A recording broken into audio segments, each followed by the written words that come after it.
하나님 말씀 보겠습니다. 신명기 32장입니다. 21절 다 같이 합독하여 읽겠습니다.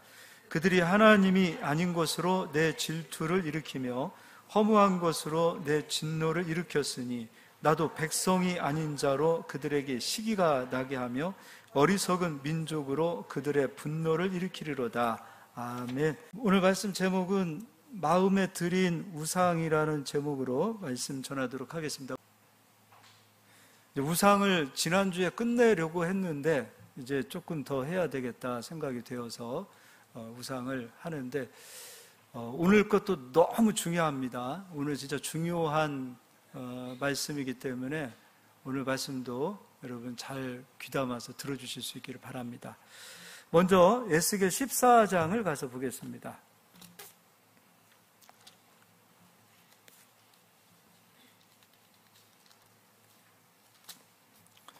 14장 1절 읽어드리도록 하겠습니다. 제가 읽어드릴게요. 3절부터 읽어드릴게요. 인자야, 이 사람들이 자기 우상을 마음에 들이며, 우상을 마음에 들였다.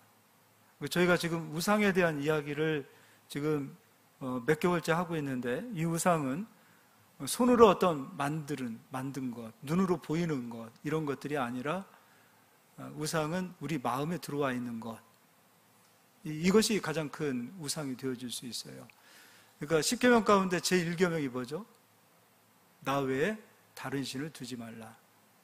이게 우상이라는 것은 두 종류가 있는데 다른 신을 마음에 두는 경우가 있고, 하나는 눈에 보이는 형상으로 만들어내는 우상들이 있어요. 이 두 가지의 우상이 있다는 거죠. 근데 우리 그리스도인들은 눈에 보이는 형상의 우상들은 잘 만들지 않아요. 그것은 누구든지 이게 우상이다라는 것을 알고 있기 때문이죠. 그러나 이 마음에 들어와 있는 이 다른 신들을 우리는 잘 분별해내지 못한다면 진짜 우상을 가지고 사는 자들이 될 수 있다는 거죠.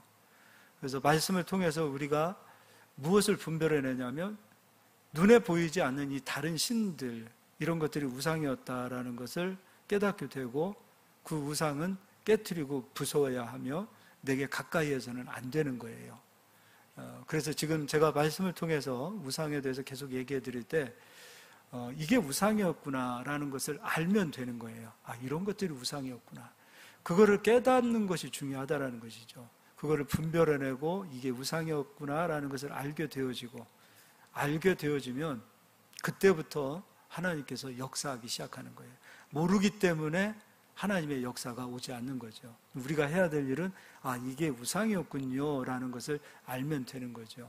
그래서 저는 제가 할 수 있는 일은 이게 우상입니다라는 것을 가르쳐 드리는 것이고, 또 우상을 깨트리고 부수는 일은 저도 마찬가지로 저도 제 우상을 깨트려야 되고, 우리 성도님들도 자기 안에 있는 그 우상들을 깨트려 나가는 겁니다. 이거는 자기가 해야 될 일이라는 거죠. 근데 오늘 여기서도 자기 우상을 마음에 들였대요.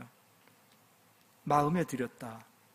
죄악의 걸림돌을 자기 앞에 두었으니 그들이 내게 묻기를 내가 조금인들 용납하랴. 그런즉 너는 그들에게 말하여 이르라. 나 주 여호와가 말하노라. 이스라엘 족속 중에 그 우상을 마음에 들이며 죄악의 걸림돌을 자기 앞에 두고 선지자에게로 가는 모든 자에게 나 여호와가 그 우상의 수효대로 보응하리니. 여기에서도 말하고 있는 우상은 마음에 들여왔던 우상이라는 거죠. 그럼 도대체 마음에 들인 우상이라는 것은 무엇일까? 13장과 14장은 연결되어져 있습니다. 13장 따로 14장 따로 되어 있는 것이 아니라 13장과 14장은 사실 하나입니다. 연결되어져 있는 내용이라는 거죠. 그럼 13장에서 얘기하고 있는 우상이라는 것은 무엇인가? 에스겔 13장을 가서 보겠습니다. 2절, 인자야 너는 이스라엘에 예언하는 선지자들에게 경고하여 예언하되 자기 마음대로 예언하는 자에게 말하기를 너희는 여호와의 말씀을 들으라. 여기에서 자기 마음대로 예언하는 자들, 자기 마음대로 말하는 선지자들을 향하여 경고하랍니다. 자기 마음대로. 그러면 자기 마음대로 말하는 선지자들은 어떤 특징이 있는가? 3절, 주 여호와의 말씀에 본 것 없이 자기 심령을 따라 예언하는 어리석은 선지자에게 화가 있을진저. 13장은 이 이야기입니다. 말씀에 본 것이 없이, 지난주에도 제가 에스겔 13장으로 말씀을 드렸죠. 말씀에 본 것이 없이 예언하는 자들, 허탄한 묵시, 거짓 것을 점치기도 하고 꿈을 이야기하기도 하고 환상을 이야기하기도 한다는 거지요. 영적 세계에서 환상이 있고 꿈도 있습니다. 이런 영의 세계에는 우리가 알지 못하는 수많은 일들이 있을 수 있습니다. 근데 우리가 이제 권위를 한번 놓고 보자고요. 세상의 권위는 권력이고요. 그리고 계급입니다. 군대나 경찰이나 그 안에서 이 권위는 계급, 어떤 힘, 권력에서 오는 것들이죠. 하나님 나라의 권위는요, 계급이 아니죠. 권력이 아닙니다. 하나님 나라에서 권위는 진리입니다. 그러니까 진리 앞에서 우리가 권위를 인정하는 것이지 진리가 아닌 것을 권위로 인정해서는 안 됩니다. 그런데 여기서 말하는 이 사역자들 가운데서 지금 여기에서 말하는 선지자들은 지금 이 시대의 사역자들이라고도 놓고 볼 수 있습니다. 많은 성도님들이라고 하면 좀 그렇겠죠. 성도님들 가운데서 영적 권위를 어디에 두는가, 어디에 크게 두는가, 그리고 사역자들도 스스로 권위를 크다라고 생각하는 것은 어떤 것이냐면 말씀의 권위, 진리의 권위를 두지 않고 꿈을 꾼다든지 환상을 본다든지 기도하다가 영계가 열렸다든지 예언을 한다든지 이러한 것들의 권위를 더 두고 있습니다. 안 그렇다고 부인할 수 없을 거예요. 그러니까 내가 좀 예언의 은사를 받았다, 또는 꿈도 그렇죠. 말 참 좋은 것 같아요. 뭐 영몽, 뭐 영적인 꿈을 꾸었다. 이런 것들을 무시한다는 것이 아니에요. 존재하는 일일 수도 있습니다. 실제로 기도하다가 환상을 보기도 합니다. 저도요, 제가 입을 다물고 있어서 그렇지 영적인 세계의 것들을 기도하면서 뿐만 아니라 많은 것들을 경험합니다. 근데 제가 여러분 아실 거예요. 한마디를 안 해요. 그렇지 않아요? 그런 세계가 존재하지요. 기도하다 보면 그런 존재하는 것들이 있어요. 그러나 그것이 진리는 아닙니다. 진리는 오직 말씀이에요. 그러니까 선지자를 대할 때도 그 사람을 향한 권위 어디에 두는가? 실질적인 구약의 역사도 그렇고 신약의 역사도 보면 진리를 전했던 예레미야 같은 선지자는 권위를 두지 않았어요. 얼마나 무시했는지 짓밟히고 침을 뱉고 뺨을 때리고 그랬지요. 그러나 꿈을 이야기하고 환상을 이야기하고 신비한 영적 세계를 말하는 자들은 권위를 두었어요. 왕들조차도 가까이 두었어요. 그리고 그들을 통해서 점을 치고요, 그들을 통해서 내일을 묻기도 했어요. 왕들조차도 영적인 권위를 어디에 두었냐면 말씀에 두지 않고 그런 신비한 것들을 말하고 신비한 것들이 있는 선지자들에게 권위를 더 두었다는 거지요. 그렇지 않습니까? 이게 구약의 역사 아닙니까? 에스겔 13장은 바로 이 이야기입니다. 말씀이 없이, 말씀에 본 것 없이 자기 심령을 따라 말하는 거예요. 그리고 무당들도 그런 것 같아요. 무당들도 점을 칠 때 나이가 어리든 많든 상관없이 다 반말이잖아요. 내인년 벌써부터 그냥 욕하면서 들어가잖아요. 근데 기독교 교회에서도, 한국 교회 내에서도 예언하는 분들이 있어요. 가만히 보면 그들이 진짜 겸손하다기보다는 기도받는 사람들도 그 앞에서는 다 무릎을 꿇어요. 예언기도 여러분 안 받아보셔서 모르죠? 예언기도 받으러 가시는 분들 앞에서 다 무릎을 꿇어요. 무릎을 꿇죠. 그리고 거의 다 반말이죠. 어쩜 그렇게 무당들하고 똑같은지 모르겠어요. 인격적으로 거의 대하지 않죠. 질서가 깨지죠. 우리는 어디에 권위를 두는가? 진리의 권위를 둬야 되는 거예요. 말씀의 권위를 둬야 되는 거예요. 그래야 우리가 살아요. 그런데 말씀을 무시하고 누가 예언 기도를 한다, 누가 꿈을 꾸었다.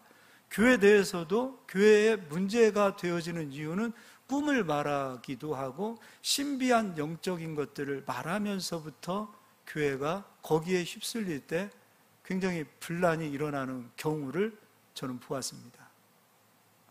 오늘 에스겔 13장은 그 얘기를 하는 거예요. 말씀에 본 것이 없이 예언하는 자들은 황무지의 여우와 같다.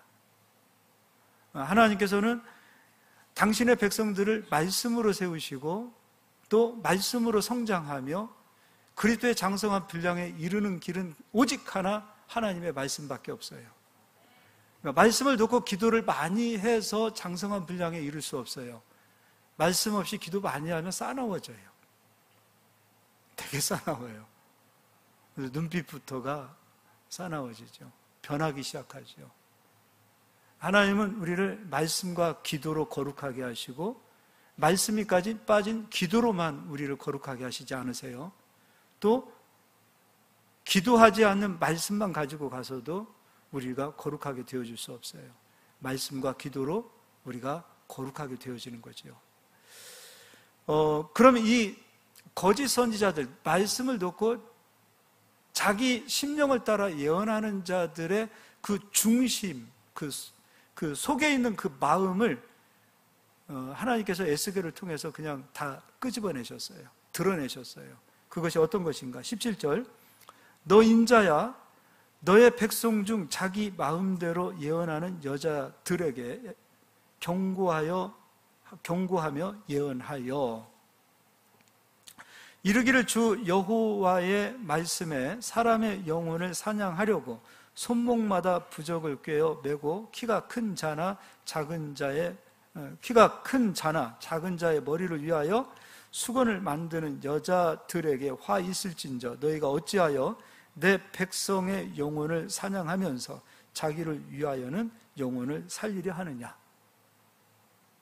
황무지의 여우에 비유했다가 이제는 사냥꾼에 비유하고 있어요. 그리고 19절, 너희가 두어 웅큼 보리와 두어 조각 떡을 위하여 나를 내 백성 가운데에서 욕되게 하여 거짓말을 고지 듣는 내 백성에게 너희가 거짓말을 지어내어 죽지 아니할 영혼을 죽이고 살지 못할 영혼을 살리는도다. 말씀이 아닌 예언하는 그 모든 것들은 하나님께서 거짓말이다, 또 영혼 사냥꾼이다, 또 황무지의 여우다라고 말하고 있어요. 그럼 예언이란, 우리 성경은 참 이 예언이라는 말을 번역을 좀 잘했어야 되는데 그냥 예언. 근데 우리 민족도 기독교가 들어오기 이전에 예언하는 점치는 자들이 있었지요. 제가 요즘 정약용의 목민심서를 좀 보고 있어요.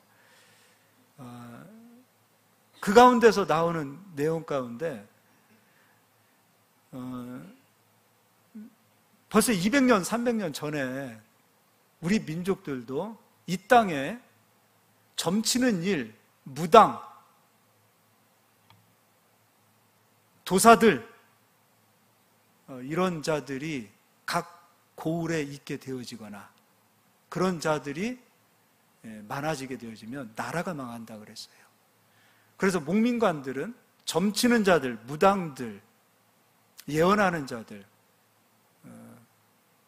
그런 자들을 그 지역에서 쫓아내는 일을 해야 된다 그랬어요. 굉장히 위험한 거예요. 기독교가 들어오기 이전에도 물론 정약용이 실학사상을 갖고 천주교에 그런 공부를 했다 해서 그런 얘기를 한 것이 아니라 우리 민족도 점치는 일이라든지 예언하는 일이라든지 어떤 꿈이나 환상이나 그런 것들에 이 민족이 마음을 뺏기기 시작하면은 나라가 망한다 그랬어요.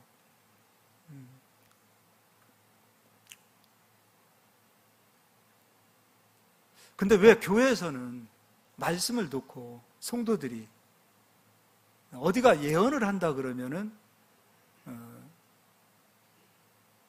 또 그런 거는 또 전도가 잘 돼요. 그럼 찾아가서 예언 기도를 받지요. 문제가 생기면 어려운 일이 있거나 그런 상황이 되었을 때 예언 기도를 받지요. 근데 그 예언 기도를 받는 그 내용들을 가만히 살펴보면 하나님 나라와 의가 있습니까?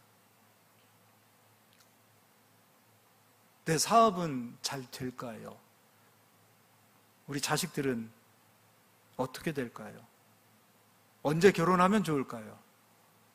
언제 뭘 하면 좋을까요? 다 자기 욕심을 채우는 것들에 대한. 하나님 나라는 없어요. 인간의 욕심을 채우고자 하는 그 답을 듣고 싶은 거지요. 그렇지 않나 싶습니다. 건축도 그렇죠. 교회 건축도. 하나님이 하자 하면 하는 건데 교회 건축하면 될까요? 안 될까요? 답이 안 오니까 답답하니까 그런 식의. 또 목사 안수도 그렇죠. 예언 기도 받으면 목사 안수하죠. 기도해 보니까 하나님께서 사역자로 부르셨다라고 그런 예언을 받으면 그 말에 꽂혀서 그런가 보다. 사업하다가 망하면 하나님께서 당신을 목회자로 불렀는데 사업을 해서 사업이 망하는 겁니다. 그래서 이제 사업을 하십시오. 목회자가 되십시오. 멀쩡한 집사님들, 권사님들, 신앙생활 잘 하시는 분들, 교회 일꾼으로서 교회의 든든한 기둥과 같은 일꾼들, 그런 예언 기도 받고 사역자의 길을 걸어가서 그 사람도 인생 피지 않고 교회들도 엄청난 손해를 일으키는 역사들이 지금 한국 교회에 있죠. 주님이 주신 사명이 예언자들을 통해서 그렇게 흘러가지 않습니다. 명확하게 주님은 당신의 종을 부르실 때 내가 너를 써야 되겠다. 나를 따르라. 확신이 있죠. 말씀으로 주님의 부르심을 받아야 되는데 그렇지 못한 이유들은 우리가 어디에 더 큰 비중을 두는가? 말씀에 비중을 두지 아니하고 어떤 신비적인 것들의 권위를 더 두고 있습니다. 그렇지 않습니까? 그래서 정말 하나님께서 우리 사랑하는 성도들, 겸손한 자들을 사랑하시는데 어디에 겸손한 성도들이 되셔야 되냐면 예언 기도하는 자들, 신비한 것들의 권위를 두고 그들 앞에서 머리를 조아리는 것은 겸손이 아닙니다. 비굴한 겁니다. 말씀 앞에서 우리가 겸손하고 말씀 앞에서 나의 머리를 들지 아니하고 말씀 앞에서 나의 머리를 숙이며 말씀이 나를 지명하면 순종하고 가고 말씀이 멈추라 하면 멈출 수 있는 말씀을 순종하는 그런 겸손이 있어야 우리는 진정 영적인 권위를 우리는 따라갈 수 있는 자들이 되어진다는 것입니다. 20절도 한번 22절로 내려와서 읽겠습니다. 내가 슬프게 하지 아니한 의인의 마음을 너희가 거짓말로 근심하게 하며 너희가 또 악인의 손을 굳게 하여 그 악한 길에서 돌이켜 떠나 삶을 얻지 못하게 하였은즉 에스겔 14장에서의 이스라엘 백성들 마음에 들어온 우상은 에스겔 13장에 있는 말씀이 아닌 하나님의 역사다라고 말하는 수많은 현상들을 말하는 거예요. 에스겔 13장에서 꿈을 믿게 하고 예언을 믿게 하고 환상을 믿게 하고 그런 점치는 일들을 믿게 하는 것, 이것이 곧 우상이라는 거죠. 근데 사람들은 진리의 말씀이 마음에 왜 그런지 모르겠어요. 왜 진리의 말씀은 그렇게 마음에 안 새겨지는데 꿈을 한번 꾸면 그 꿈은 뽑히지가 않아요. 예언 기도를 한번 받으면 그 예언 기도는 막 그 사람이 일평생 마음에 새기고 뼛속 깊이 새겨서 환상 한번 보면 또 신비한 어떤 말들을 들으면 성경에 없는 기록되지 않은 다른 어떤 것들에 대한 이야기를 들으면 막 귀가 쏠깃하고 거기에 큰 비중을 두는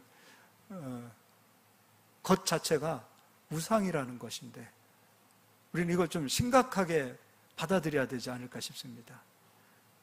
말씀에 없는 영적인 세계에 대한 일들 체험할 수 있습니다. 누구나. 그러나 그것이 진리로 바뀌어서는 안 되는 거예요. 자기 한 사람 그런 체험을 했다 하면 자기 한 사람에게 주신 하나님의 은혜로 그냥 가지고 있으면 되는 거예요. 그렇지 않습니까? 그러면 우리가 말하고 있는 예언은 무엇인가? 제가 이 예언이라는 성경에 나와 있는 이 예언의 은사가 참 번역이 그냥 예언 이렇게 해서 참 잘못되어졌는데 성경에서 말하고 있는 이 예언은 하나님의 말씀이 선포되어지는 설교였어요. 바울도, 디모데도, 베드로도 강단에서 선포되어지는 말씀에 없는 설교가 아니라 기록되어진 말씀을 선포하는 것이 예언이라 이겁니다. 그러면 베드로 후서를 가서 읽어보도록 하겠습니다. 베드로 후서 1장 19절부터 제가 읽어드리겠습니다. 또 우리에게는 더 확실한 예언이 있어. 예언입니다. 더 확실한 예언이 있어.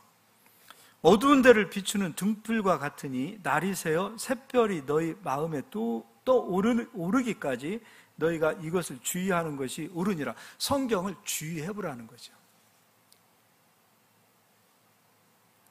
별이 떠오를 때 집중하여 별을 바라보듯이 어두움에서 빛이 오는 그 여명 가운데 그것을 놓치지 않고 바라보기까지 집중하잖아요. 그렇게 예언을 좀 집중하여 주의하여 바라보라 이겁니다. 20절 먼저 알 것은 성경의 모든 예언은 사사로이 풀 것이 아니니. 뭐가 예언이에요? 기록되어진 성경 말씀이 예언이에요. 이것을 또한 사사로이 풀지 말라 이겁니다. 왜 주의 음성을 귀로 들어요? 왜 하나님의 영광을 우리 자꾸 눈으로 보려고 그래요? 하나님께서는 당신의 말씀을 다시는 귀로 들려주시지 않는다고 하셨죠? 그래서 선지자 제도를 세우셨잖아요. 그럼 우리가 선지자를 어떻게 분별합니까? 선지자는 말씀을 전하는 자다. 기록되어진 하나님의 말씀이 예언이고 이 예언을 주의하여 집중하여 보라 이거예요. 기록되어진 말씀이 반드시 이루어진다라는 믿음을 갖는 것이 예언의 믿음이에요. 강단에서 선포하는 메시지도 이 말씀은 반드시 이루어집니다. 이것이 곧 예언의 설교가 되는 것이고, 강단에서 선포되어지는 말씀이 기록되어진 말씀이다. 그럼 그 말씀은 나에게 반드시 이루어진다라는 믿음으로 말씀을 받을 때 예언의 말씀을 받았다예요. 근데 기록되어진 말씀에 없는 자기 심령을 따라 말씀에 없는 이야기들이 굉장히 재미있어요. 신화나 족보나 요즘은 과학, 물리학 이런 것들로 성경에 있는 것들을 말하기보다는 성경을 부정하고자 하는, 성경이 아니다라는 것을 증명하는 수많은 학문들에 우리가 마음을 빼앗기는 경우가 얼마나 많아요. 사실 앞으로의 싸움은 이 싸움이 아닌가 싶어요. 과학은 성경이 진리가 아니다라는 것을 증명하려고 굉장히 애를 쓰더라고요. 하나님께서 천지를 창조하신 것을 부정해버리고 하나님께서 하나님의 형상대로 우리를 만드셨다라는 것을 부정해버립니다. 그것을 찾아내고 그것을 발견하고 그것을 노력하는 것이 과학, 세상의 학문인데, 우리는 세상 학문이 다 쓰레기다 그 얘기 아니에요. 우리는 하나님의 말씀보다도 말씀을 부정하는 어떤 과학적인, 세상적인, 성경에 없는 그런 이야기들의 마음을 더 빼앗길 때 어떤 현상이 나타나는가? 수건이 덮여지고 더 이상 하나님의 말씀은 들려오질 않아요. 하나님의 뜻은 가려지는 거죠. 가장 높은 곳에 하나님의 말씀을 두실 수 있기를 바랍니다. 이게 성도입니다. 예언을 받는 자의 마음의 자세가 되는 거죠. 그래서 21절, 예언은 언제든지 사람의 뜻으로 낸 것이 아니요 오직 성령의 감동하심을 받은 사람들이 하나님께 받아 말한 것임이라. 성경은 성령의 감동으로 성령께서 물론 사람을 통해서 하나님의 말씀을 기록하셨지요. 그러나 성경의 저자는 우리가 아니라 하나님이십니다. 민수기 11장을 가서 앞으로 12장이죠. 민수기 12장을 가서 앞으로 가서 좀 보도록 하겠습니다.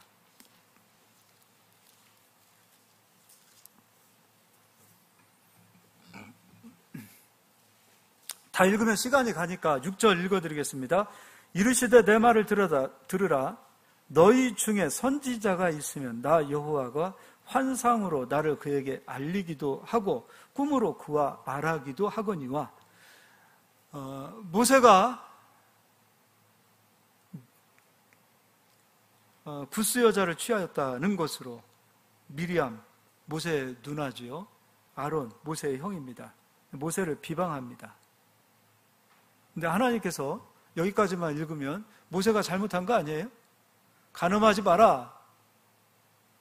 어쨌든 이들이 보았을 때는 계명을 어긴 것으로 보고 있는 거지요. 근데 미리암이 그렇게 얘기합니다. 야 모세야, 하나님께서 너하고만 말씀하시니? 우리하고도 말씀하셔. 우리도 선지자야. 그런데 하나님께서 그 이야기를 들으시고 하나님께서 노하십니다. 분노하십니다. 2절 말씀에 그들이 이르되 여호와께서 모세와만 말씀하셨느냐 우리와도 말씀하지 아니하셨느냐 하매 여호와께서 이 말을 들으셨더라.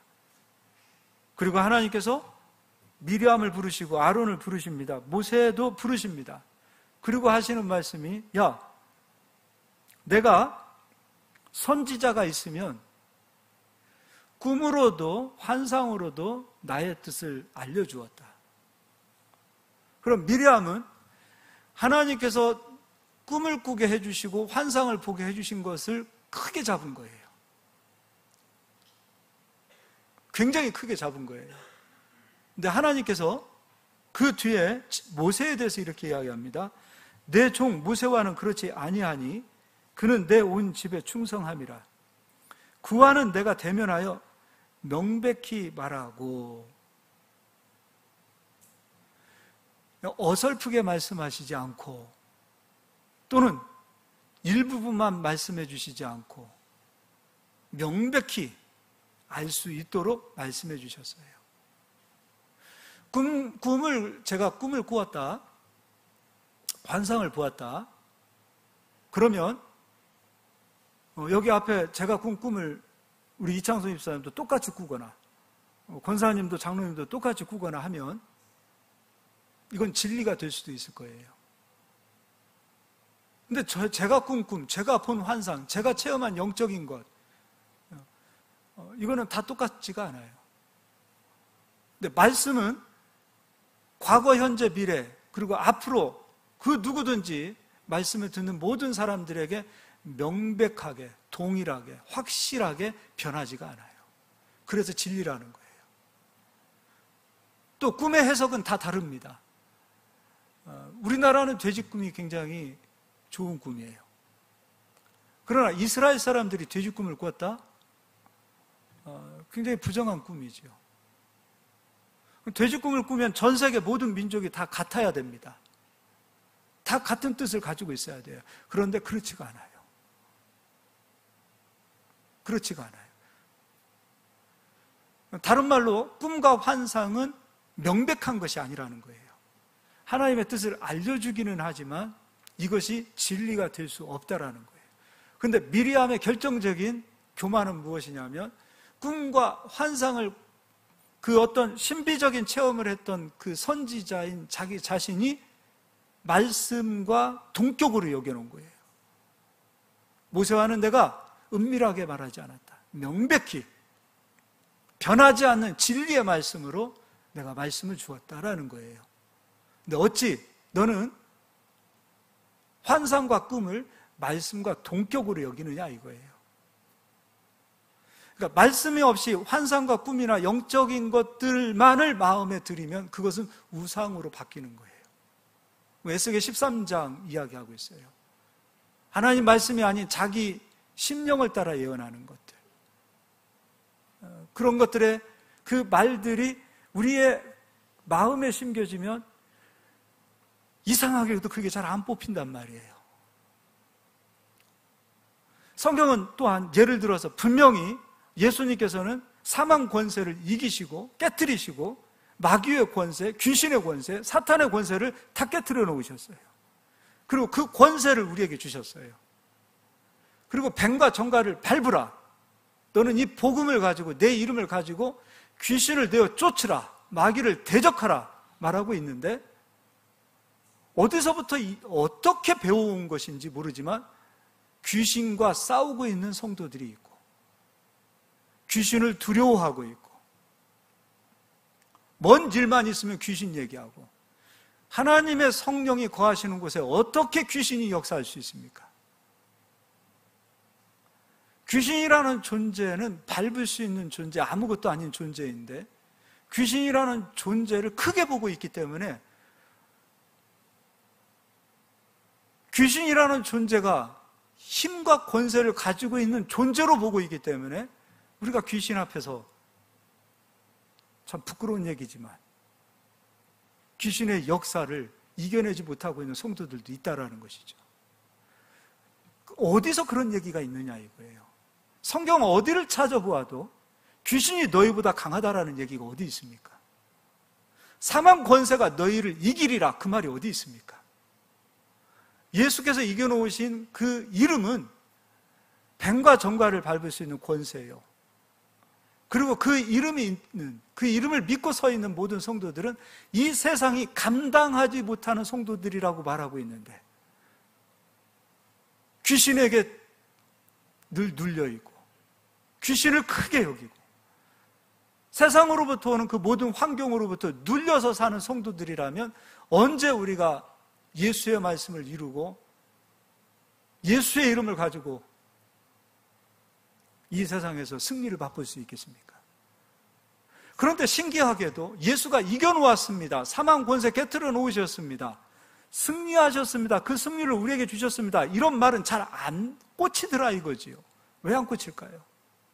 비진리가 우리 가슴 속에 이미 정복되어져 있는 거예요. 그것이 우리 가슴 속에 정복되어져 있기 때문에 진리가 들어오면 진리를 자꾸 거부하는 거예요. 성경 어디에도 너희가 저주를 받는 이유는 너희 조상 때문이다라는 얘기가 없어요. 조상 죄도 예수가 깨트려 놓으셨다라고 분명히 선포해 놓았어도 일만 안 되면 조상들이 죄를 져서 너희가 조상죄를 회개해야 된다고 말하고 있고 이사야 58장을 읽어보아도 하나님이 기뻐하는 금식은 우리가 밥을 굶고 머리를 싸매고 그런 금식이 아니에요. 하나님의 말씀에 순종하고 말씀을 따르고 진리를 따르는 것이 하나님이 기뻐하시는 금식인데 100번 1000번을 읽어도 이사야 58장은 너희가 밥을 굶는 금식을 내가 어찌 기뻐하는 금식이냐라고 말하고 있음에도 불구하고 이사야 58장을 설교하면서 성도들에게 금식하게 만든다 이거예요. 그리고 성도들은 아멘하고 받아들이고 금식을 해요. 또 성령께서 21일을 금식으로 때렸고 7일을 금식을 때리시고 영 때린다 그러죠. 금식 영. 3일을 금식을 때렸대요. 왜 성경을 가지고 사기를 치는데 이 사기의 말들은 우리가 그렇게 귀담아 듣고 이 가슴 속에서 빠지지 않느냐 이거예요. 그리고 그들의 노예가 되고 그들의 총이 되고 우리 성도님들은 목사의 노예가 아니에요. 아멘 합시다. 우리는 그리스도의 노예예요. 말씀의 노예란 말이에요. 사람의 노예가 아니에요. 우리는 부모로서 우리의 자녀들도 노예로 우리는 함부로 해서는 안 돼요. 어느 누구도 우리는 사람의 노예가 돼서는 안 되는 거예요. 그런데 진리가 아닌 자기 마음, 그런 어떤 신비적인 것들을 가지고 있는 사람들은 사람을 노예로 삼으려고 그래요. 이사야가 말합니다. 그들이 너의 뺨을 쳐도 너희를 욕되게 해도 인격이 망가져도 그 흑암에 붙들려서 어쩔 줄 모르면서도 불구하고 거기에 노예가 되어 있는 그 모습, 이것이 진리가 아닌 다른 것들이 우리 마음에 들어올 때 우리가 노예가 되어버립니다. 그래서 영혼의 사냥꾼이라고 말하고 있고 황무지의 여우라고 말하고 있어요. 오늘 하나님께서는 모세와 미리암을 통해서 말씀하고 계세요. 야, 내가 너희들에게 꿈과 환상으로 내가 말을 하고 가르쳐 주었지만 모세는 그렇지 않아. 모세는 명백한 말로 내가 말을 주었다라는 거예요. 은밀한 말을 주지 않았다는 거예요. 근데 어찌 감히 환상과 꿈을 말씀과 비교하느냐 이거예요. 미리암만의 실수입니까? 이 땅에 많은 성도님들이 진리의 말씀에 권위를 두기보다는 그런 신비적인 현상들의 권위를 두고 따라가는 성도들이 얼마나 많이 있습니까? 미리암처럼 따라가는 성도들이 얼마나 많이 있어요. 그러니까 거짓 선지자들이 활동을 할 수 있고, 그러니까 거짓 선지자들의 말을 받아서 함께 망하는 자들이 생기는 거예요. 이게 얼마나 안타깝습니까? 이 우상 진짜 심각한 거예요. 심각한 거예요. 간혹 신앙을 얘기하고 믿음을 얘기하고 자기가 체험한 믿음의 세계를 얘기하는데 진리가 아닌 이 비진리들을 붙잡고 그걸 크게 이야기하시는 분들을 이렇게 보게 되어지면 아, 그렇군요, 훌륭하십니다라고 얘기하지만 마음 한구석에서 저는 씁쓸해요. 뭐 환상을 한번 보고 또 그런 어떤 성경에 없는 그런 것들, 여기서 말하는 미리암처럼 꿈과 환상과 같은 말씀에서 벗어난 것들을 크게 붙잡고 그것을 큰 신앙의 체험이라고 이야기하고 계시는 분들을 보면 왜 그렇게 마음이 답답한지 모르겠어요. 그리고 진리를 말하면 진리를 대적하고 조롱하고 진리를 말하는 자를 참 그래요. 안타까워요. 8절을 다시 한번 읽어드릴게요.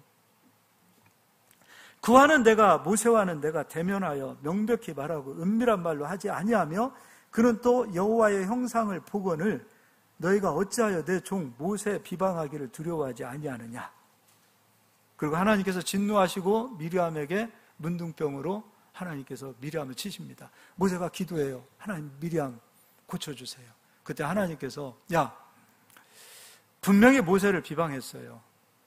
그런데 하나님께서 말씀이 얼마나 귀하고 말씀이 얼마나 가치 있다라는 사실, 말씀의 권위가 얼마나 크다라는 사실을 가르쳐 주시기 위하여 자식이 부모 얼굴에 침을 뱉는 경우가 있냐? 아무리 불효자식이라 그래도 부모 얼굴에 침 뱉는 자식은 없을 겁니다. 그런데 말씀을 가지고 있는 모세를 비방한 것은 자식이 부모 얼굴에 침 뱉는 것과 같다는 거예요. 심각한 거죠. 진리가 아닌, 말씀이 아닌 다른 것들을 가슴에 우상으로 가지고 사는 우리들은, 만약에 우리가 그런 성도라면 우리는 하나님의 얼굴에 침 뱉는 자들과 똑같다는 거예요. 그만큼 하나님께서 아주 그냥 적당히 타협하지 않으셨어요. 아주 무섭게 하나님께서 이 부분은 그냥 각오하시고 가르쳐 주셨어요. 그 뒤도 한번 읽어보겠습니다. 13절입니다. 모세가 여호와께 부르짖어 이르되 하나님이여 원하건대 그를 고쳐 주옵소서. 여호와께서 모세에게 이르시되 그의 아버지가 그의 얼굴에 침을 뱉었을지라도 그가 이랫동안 부끄러워하지 않겠느냐. 그런즉 그를 진영 밖에 이랫동안 가두고 그 후에 들어오게 할지니라 하시니. 모세는 하나님의 말씀을 받은 자예요. 미리암은 꿈과 환상으로 하나님의 뜻을 받은 자예요. 미리암은 말씀과 꿈과 환상을 같은 위치에 놓고 보았어요. 근데 하나님께서는 그것은 아버지 얼굴에 침을 뱉는 것이다 라고 말씀하고 있어요. 그럼 우리는 아버지 얼굴에 침 뱉으면 안 되죠. 진리를 마음에 새길 수 있었으면 좋겠습니다. 진리를 거부해서는 안 돼요. 예레미야 23장을 가서 보겠습니다. 여기 예레미야 23장도 예스겔 13장, 14장 그 같은 그런 어떤 내용의 말씀입니다. 예레미야 23장 16절을 한번 제가 읽어드릴게요. 만군의 여호와께서 이와 같이 말씀하시되 너희에게 예언하는 선지자들의 말을 듣지 말라. 그들은 너희에게 헛된 것을 가르치나니 그들이 말한 묵시는 자기 마음으로 말미암은 것이요 여호와의 입에서 나온 것이 아니니라. 그 밑으로 내려가서 25절 내 이름으로 거짓을 예언하는 선지자들의 말에 내가 꿈을 꾸었다고 말하는 것을 내가 들었노라. 말씀을 말하지 않지요. 꿈은 말씀을 듣는 것과 꿈 이야기를 듣는 것 어느 것이 재밌을까라고 말하면 솔직하게 꿈 얘기가 재밌습니다. 허황된 이야기가 재밌습니다. 사실 진리를 말하고 사실 진리를 듣는 것보다 사실적인 역사를 배우는 것보다 그 역사에 여러 가지의 살을 넣어서 양념을 넣어서 역사의 스토리를 만드는 이야기들 그런 것들이 더 재밌습니다. 이 뼈 한 조각으로 스토리를 만들어내는 거 얼마나 인간의 머리가 대단하지 않습니까?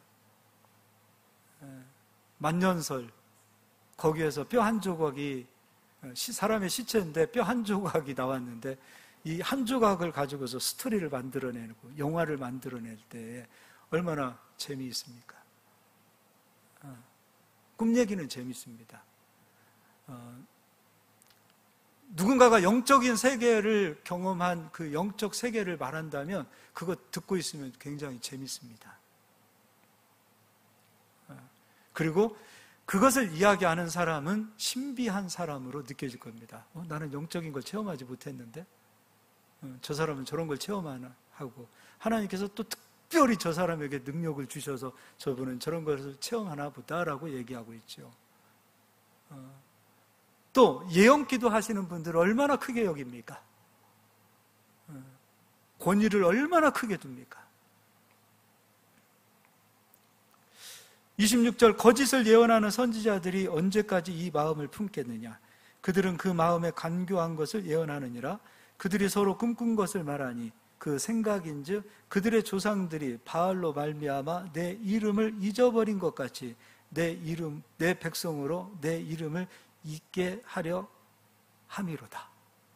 진리가 아닌 다른 어떤 내용들, 말들 그것은 하나님의 이름을 잊게 해버려요. 그러니까 바알은 우상이잖아요.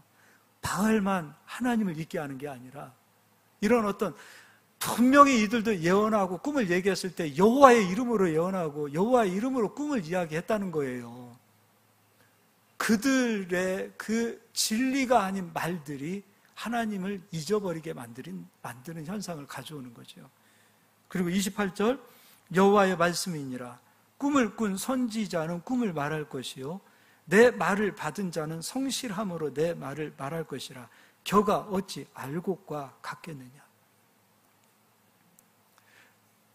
여기 이 강단은 정치 얘기 들으러 온 거 아니에요. 목사님의 인생 스토리를 들으러 오는 거 아니에요. 어쩌다가 한 번에 간증을 할 수 있겠죠. 제가 가지고 있는 사상이나 철학을 들으러 온 거 아니에요. 이 자리는 진리의 말씀만이 선포되어져야 돼요. 제가 언젠가는 여기서 우리 김하성 권사님은 저에게 은퇴가 없다라고 말하고 있는데 언젠가 가야 되죠, 저도.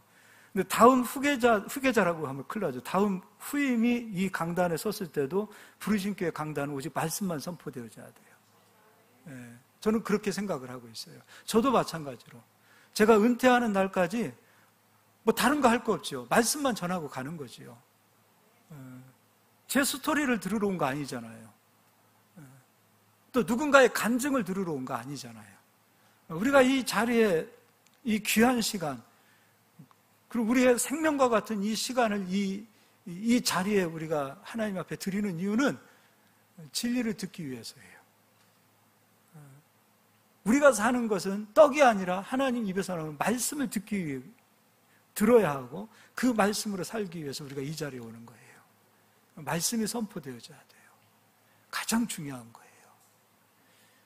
사랑과의 교제는 있고 인간적인 정은 있다 하더라도 그 안에 진리가 없으면 큰일 납니다.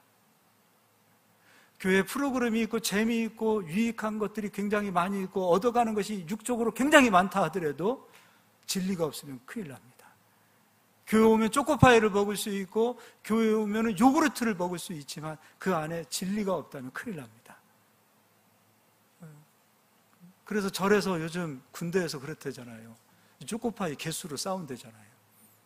우리는 오늘 5개 줄 테니까 우리로 절에 와 그러면 우르르 몰려가고, 그 정보를 알면은 야 오늘 교회에서는 우리는 10개 줄게 하면 우르르 몰려가고. 진짜인지 어쩐지 모르겠지만 농담으로 한 얘기 같지만 그러면 안 되죠. 진리가 있는 곳으로 우리가 서 있어야 되고 진리를 가슴에 받아들여야 합니다. 이게 시간이 너무 많이 가서 딱 한 절만 읽어보고 말씀을 마치도록 하겠습니다. 디모데 전서를 보겠습니다.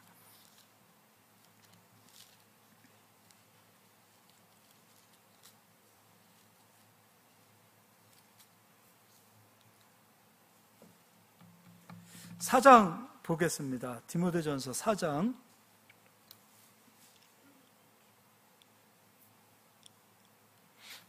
6절 읽어드리겠습니다. 내가 이것으로 형제를 깨우치면 무엇으로 깨우치는가? 진리의 말씀으로 깨우치는 겁니다.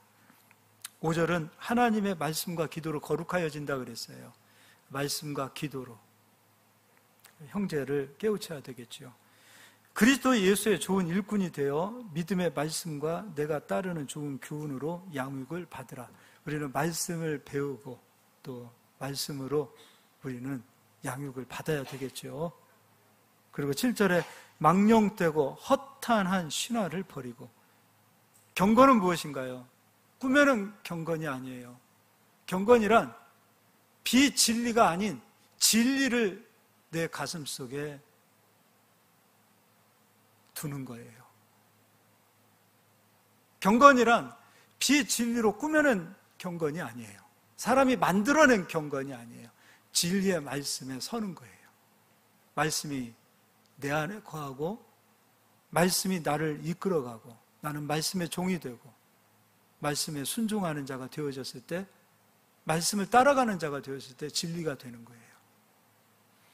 권위는 계급에서 나오는 것도 아니고 어떤 바리새인들처럼 야, 저 사람 정말 영적인 사람인가 봐 할 정도로 거룩한 옷을 입어서 막 어떤 그런 신비한 옷을 입어서 권위가 나오는 것이 아니라는 거예요. 그게 경건이 아니에요. 목사님께서 성직의 어떤 가운을 입고 나와야만 경건이 아니에요. 경건이란 우리 속에 진리가 있을 때, 오직 우리가 하나님의 말씀으로 배우고 그 말씀이 내 안에 거하고 그리고 그 말씀이 나의 주인이 되어질 때 우리는 경건한 자라고 볼 수 있는 거죠. 경건에 이르도록 내 자신을 연단하랍니다. 그래서 12절, 누구든지 내 연소함을 업신여기지 못하게 하고, 네가 진리에 서지 못한다면 너는 꾸며낸 권위로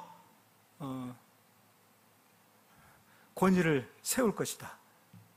내가 여기 목사님이 막 권위를 세운다고 그래서 권위가 세워지는 게 아니에요. 권위는 진리예요. 디모데야, 너 연소함을 업신여기지 마라.